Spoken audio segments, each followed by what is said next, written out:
राधा कृष्ण के अमर प्रेम की अनूठी अनसुनी कथाएं। राधा और श्री कृष्ण का प्रेम अमर है। राधा ने श्री कृष्ण से और श्री कृष्ण ने राधा से निस्वार्थ और आत्मिक प्रेम किया था। इसी प्रेम का कारण आज श्री कृष्ण के नाम के आगे राधा लगता है।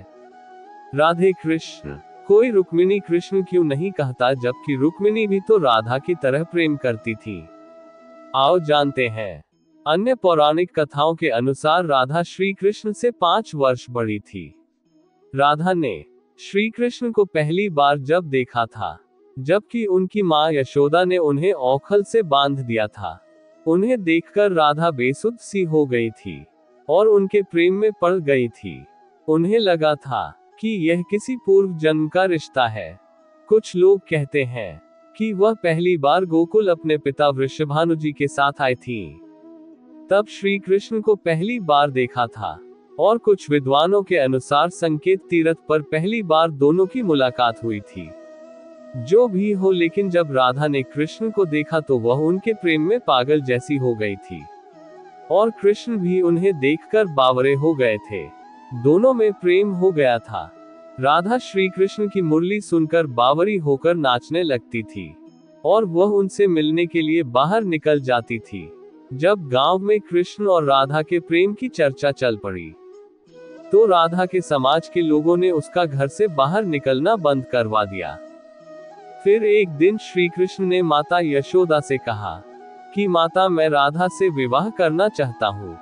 ये सुनकर यशोदा मैया ने कहा कि राधा तुम्हारे लिए ठीक लड़की नहीं है।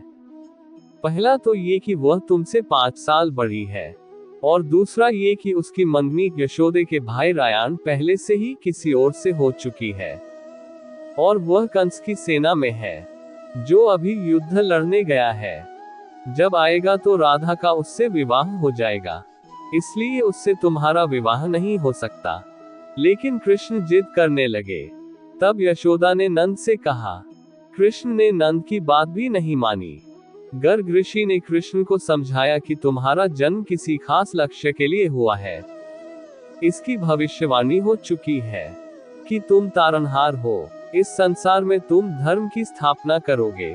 तुम्हें इस ग्वालन से विवाह नहीं करना चाहिए। तुम्हारा एक खास लक्ष्य है। गर्ग मुनि हर तरह से समझाते हैं, लेकिन कृष्ण नहीं समझते हैं। तब गर्ग मुनि उन्हें एकांत में ये रहस्य बता देते हैं कि तुम यशोदा और नंद के पुत्र नहीं, देवकी और वसुदेव के पुत्र हो, और तुम्हारे माता पिता को कंस ने कारागार में डाल रखा है। ये सुनकर श्री कृष्ण के जीवन की दशा बदल जाती है। राधा के परिवार को जब पता चला कि यह श्री कृष्ण की मुरली सुनकर उनके प्रेम में नाचती हुई उनके पास पहुंच जाती है, तो उन्होंने राधा को घर में ही कैद कर दिया था।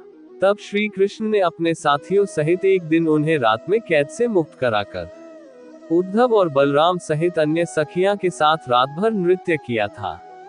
ये रात पूर्णिमा की रात थी, जब महारास हुआ था। बाद में राधा की मां राधा के कक्ष में गई, तो राधा उन्हें वहां सोते हुए मिली।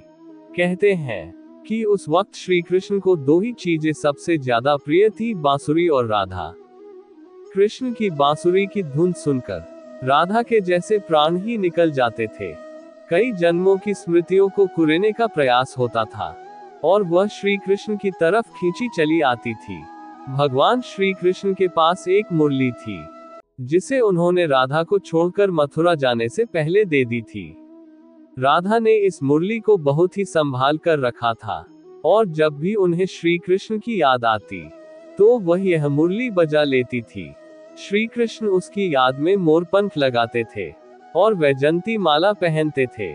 श्री कृष्ण को मोरपंख तब मिला था जब वे राधा के उपवन में उनके साथ नृत्य कर रहे मोर का पंख नीचे गिर गया था, तो उन्होंने उसे उठाकर अपने सिर पर धारण कर लिया था, और राधा ने नृत्य करने से पहले श्री कृष्ण को वैजंती माला पहनाई थी। जब कृष्ण वृंदावन छोड़कर मथुरा चले गए, तब राधा के लिए उन्हें देखना और उनसे मिलना और दुर्लभ हो गया। कहते हैं कि राधा और कृष्ण दोनों का पुनर्मिलन कुरुक्षेत्र में बताया जाता है, जहां सूर्यग्रहण के अवसर पर द्वारिका से कृष्ण और वृंदावन से नंद के साथ राधा आई थी। राधा सिर्फ कृष्ण को देखने और उनसे मिलने ही नंद के साथ गई थी। इसका जिक्र पुराणों में मिलता है। इसके बाद राधा और श्री कृष्ण की अंतिम मुलाकात द्वारिका में हुई थी। सारे कर्तव्यों से मुक्त होने के बाद राधा आखिरी बार अपने प्रियतम कृष्ण से मिलने गईं। जब वे द्वारका पहुंची तो उन्होंने कृष्ण के महल और उनकी 8 पत्नियों को देखा। जब कृष्ण ने राधा को देखा तो वे बहुत प्रसन्न हुए। तब राधा के अनुरोध पर कृष्ण ने उन्हें महल में एक देविका के पद पर नियुक्त कर दिया। कहते हैं कि वहीं पर राधा महल से जुड़े कार्य देखती थी और मौका मिलते ही वे कृष्ण के दर्शन कर लेती थी। एक दिन उदास होकर राधा ने महल से दूर जाना तय किया। कहते हैं कि राधा एक जंगल के गांव में रहने लगी। धीरे धीरे समय बीता और राधा बिल्कुल अकेली और कमजोर हो गई। उस वक्त उन्हें भगवान श्री कृष्ण की याद सताने लगी। आखिरी समय में भगवान श्री कृष्ण उनके सामने आ गए। भगवान श्री कृष्ण ने राधा से कहा कि वे उनसे कुछ मांग ले, लेकिन राधा ने मना कर दिया।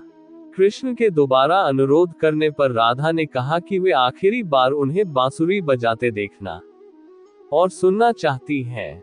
श्री कृष्ण ने बांसुरी ली और बेहद सुरीली धुन में बजाने लगे। श्री कृष्ण ने दिन रात बांसुरी बजाई। बांसुरी की धुन सुनते सुनते एक दिन राधा ने अपने शरीर का त्याग कर दिया। चैनल को सब्सक्राइब करें। Sunshine TV.